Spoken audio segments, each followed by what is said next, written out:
வணக்கம். தங்கம் விலையானது சவரனுக்கு இன்று 1200 ரூபாய் குறைந்து விற்பனையாகி வருகிறது. இதனால் நகைப்பிரியர்கள் மற்றும் நடுத்தர வர்க்கத்தினருக்கு சற்றே ஆறுதல் தரக்கூடிய செய்தியாக இது இருக்கிறது. சென்னையில் 22 கேரட் ஆபரண தங்கத்தின் விலை கிராமுக்கு 150 குறைந்து 1 கிராம் தங்கம் 11,300 ரூபாய்க்கு விற்பனையாகிறது. அதே போன்று சவரனுக்கு 1200 ரூபாய் குறைந்து 1 சவரன் தங்கம் 90,400 ரூபாய்க்கு விற்பனையாகிறது. அதே போன்று 1 கிராம் வெள்ளி 165 ரூபாய்க்கு குறைந்திருக்கிறது.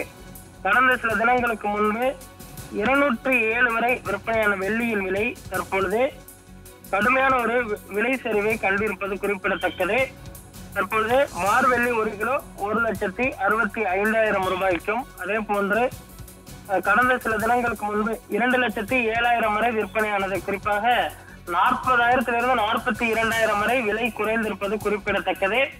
வெள்ளியின் விலை மேலும் குறையலாம் என எதிர்பார்க்கப்படுகிறது. 150 வரை வரலாம் என எதிர்பார்க்கப்படுகிறது. அதே போன்று தங்கத்தின் விலையும் 85,000 வரை விலை குறையலாம் என எதிர்பார்க்கப்படுகிறது. இந்த வருட இறுதிக்குள் 1 லட்சத்தை எட்டிவிடும் என எதிர்பார்க்கப்பட்ட நிலையில் யாரும் எதிர்பார்க்காத ட்விஸ்டாக தற்பொழுது தங்கம் விலை அப்படியே சரிவை கண்டு வருகிறது.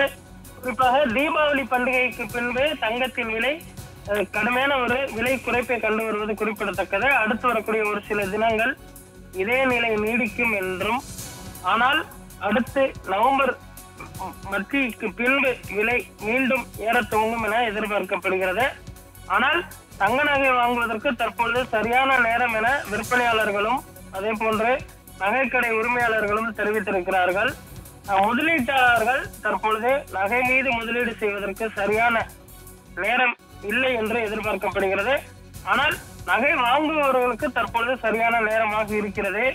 இந்த விலை குறையும் பொழுது தங்க நகைகளை வாங்கி வைத்துக் கொள்ளுங்கள். ஏனென்று சொன்னால் எப்பொழுது வேண்டுமானாலும் மீண்டும் விலை ஏற்றம் காணக்கூடும் என தற்பொழுது விற்பனையாளர்கள் தெரிவித்திருப்பது குறிப்பிடத்தக்கது.